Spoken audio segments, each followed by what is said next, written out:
Hello বন্ধুরা, তো আজকে আমি দেখাবো কলকাতা শহরের আশেপাশের গলিতে টালির ঘরের ভাড়ার ডিমান্ড কত। তো চলো বন্ধুরা, রুমটা ঘুরে দেখাই।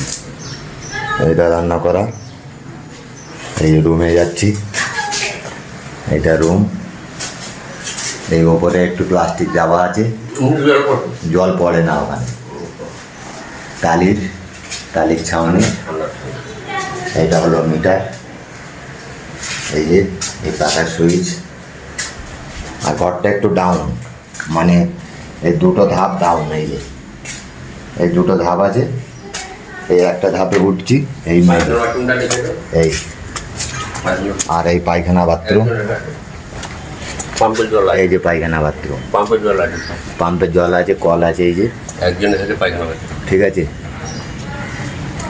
এই পর্যন্ত। এবার গণদার সঙ্গে কথা বলি। এই রুমের ভাড়া কত? এই যে গলি এন্ট্রেন্স, আর এই ভেতর থেকে গিয়ে এইভাবে গিয়ে গলি থেকে গিয়ে এই রাস্তায় নেমে যাচ্ছি। এই রাস্তা, সেই আমি বাইক রেখেছি, সেই ওখান থেকে বাইক রেখে এসে এই ঘরে ঢুকতে হবে। এই গলি, এই যে গলি, এই ঢুকে যাচ্ছি ঘরের ভিতরে। এই যে গণাদার তালা মারছে। হ্যালো বন্ধুরা, দেখলে তো ভাড়া ঘরটা 3,000 3,500 টাকা ডিমান্ড।